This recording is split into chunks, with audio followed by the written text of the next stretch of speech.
ไปแล้วกินก่อนก่อนกินไหมแซ่บหลัก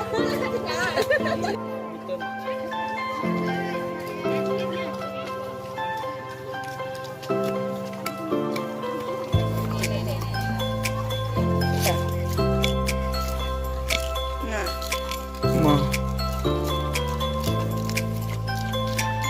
โอ้ปลูกต้นนี่ออกมามีแล้วเนอะ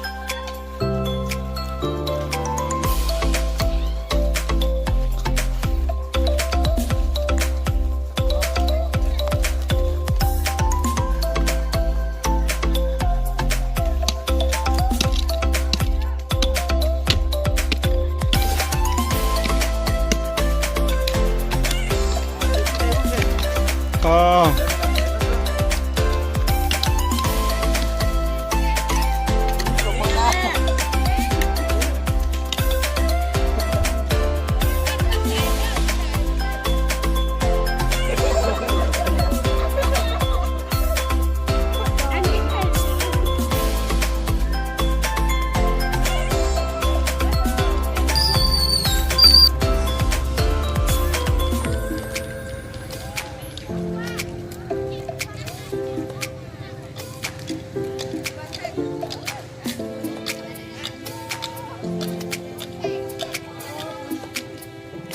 อันนี้เด้อต้นเราจะไปปลูกนะ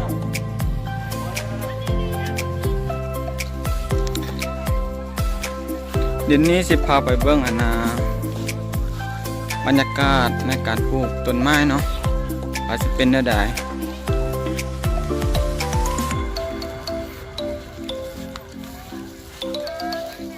คนหลายเนาะ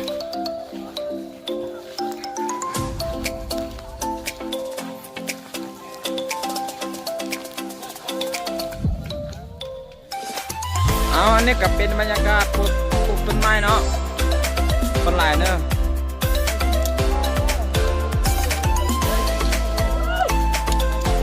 ตรงนี้ข้าวกล้องก็มี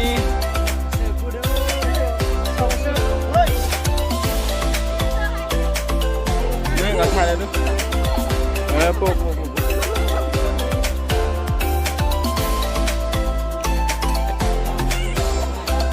นี่ต้นหอมที่ไปปลูกเนอะง่าย